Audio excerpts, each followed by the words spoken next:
Bom, boa noite para todo mundo. O que nós vamos fazer hoje é justamente um pano de fundo para o que a gente gostaria de começar a partir de agora a desenvolver. Nós queremos que cada vez mais educadores, pessoal da saúde, gente que está interessada em um trabalho mais sério com educandos, com alunos, a gente possa se unir para pensar junto, para refletir junto e para construir algo diferente, para a gente não ficar o tempo todo repetindo o que está por aí e do que a gente volta e meia vive reclamando, né? Então é isso, vamos fazer as ideias borbulharem. Eu vou fazer uma exposição, espero que ela seja rápida, eu me preparei, né? Eu tenho ex-alunos aqui e os ex-alunos sabem que se eu engatar uma quarta, essa aula vai terminar meia-noite. Então o que eu fiz? Eu dei uma segurada e coloquei aqui alguns pontos essenciais. Eu vou colocar algumas coisas com relação ao desenvolvimento da ética ou da filosofia moral, se a gente quiser, que nos conduziu a esse momento em que somos chamados de povo ocidental, ou cidadão ocidental, ou como querem alguns, o homem ocidental, e a mulher também. E depois a gente vai deixar aqui algumas questões, né, para a gente pensar. Assim que eu terminar de falar, a gente abre para perguntas, considerações, observações, porque a gente gostaria de ouvir vocês. A nossa grande ideia é que a gente possa conversar. Essa fala inicial é apenas uma forma de a gente introduzir um tema. E qual é o tema? O tema é aquilo que perpassa o nosso trabalho, aquilo que serve de pano de fundo para o que a gente vai fazendo no dia a dia, que é ética. Ética é uma das coisas que a gente mais ouve falar por aí. Eu visito escolas por conta de alunos, por conta de atendimentos, por conta de consultoria. E o que acontece? Todo mundo fala na tal da ética. E eu gostaria de saber qual é a perspectiva das pessoas quando falam em ética. Então eu gostaria de mostrar para vocês um aspecto dessa reflexão, que pode originar outras discussões futuramente. A gente tem o nosso e-mail, a gente pode trocar. A intenção é que isso vá além. Gostaria de dizer para vocês uma coisa.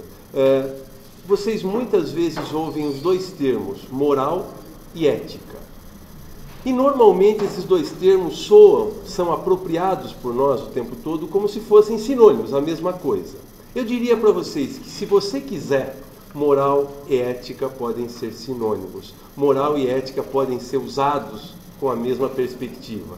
Porém, eu vou trazer para vocês uma perspectiva muito própria da filosofia que costuma enfatizar o que se chama de ética e pegar um lado desse significado da palavra ética. Bom, muito bem. A filosofia, ela é muito marcada, a filosofia que a gente conhece, a filosofia chamada filosofia ocidental, ela é muito marcada pelos pensamentos grego e romano. Os idiomas latim e grego fazem a nossa filosofia quase que de cabo a rabo. E existe uma palavra do latim que chama-se mos. Mos quer dizer costume. E se eu colocar o mos no plural, no latim, ele vai se tornar mores. E dessa palavra mores, costumes, aquilo que se repete, aquilo que funciona, aquilo que vale coisa boa, é o que originou a palavra moral. Que seria para nós o quê? Um código de valores, um código de normas, segundo os quais a gente norteia a nossa vida.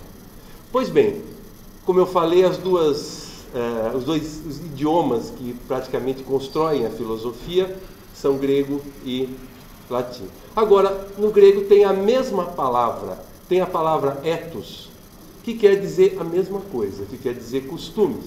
Só que o grego é um pouco mais sofisticado, né, mais voador, né, e ele tem dois significados para a palavra ethos quando ela é escrita com epsilon e quando ela é escrita com eta. O som é quase o mesmo, só que a letra é grafada diferente.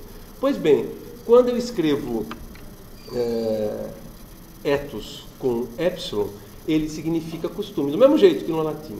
Porém, quando eu escrevo com eta, ele significa algo diferente. Ele significa moradia, algo de dentro da gente. Podem traduzir por caráter, pode traduzir por índole. Tem várias traduções para esse ethos. E é justamente esse aspecto da ética ou da moral que eu gostaria de tratar com vocês aqui. Que é aquilo que eu faço com aquelas normas, com aqueles valores, com aquilo que está estipulado pela sociedade do que eu faço parte. A melhor definição que eu tive até hoje de ética foi dada até num livro despretensioso, de linguagem mais tranquila, não aquela filosofia hard, do professor Fernando Savater, que diz o seguinte: ética é a escolha da vida melhor que eu posso ter.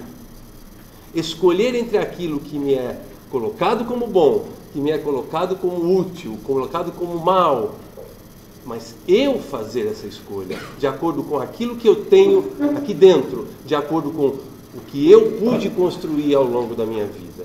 Então é desta ética que eu gostaria de falar com vocês. Não estamos aqui para analisar códigos de valores, mas para discutir ao longo da história que deu, nesse ser ocidental, que somos nós, como é que se desenvolveu essa ética. Depois a gente conversa um pouquinho sobre alguns aspectos daquilo que eu falo sobre a educação, tá bom? Bom, como eu falei, nós somos filhos, de um pensamento grego, de um pensamento romano. Nós somos, assim, o resultado de 3 grandes culturas que se juntaram há 2000 anos atrás, que são gregos, romanos e os judeus. Através de uma série de acontecimentos históricos, deu este ser que a gente chama de ser ocidental hoje.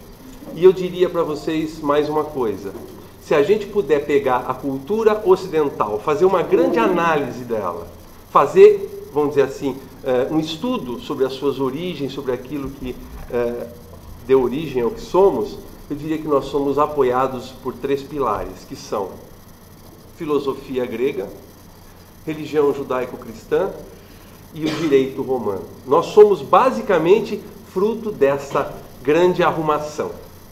E, começando pela antiguidade, o que é que faziam, como é que pensavam nessa vida melhor? Como diz um professor da USP, que eu gosto muito, ética pode ser a escolha da vida que vale a pena ser vivida.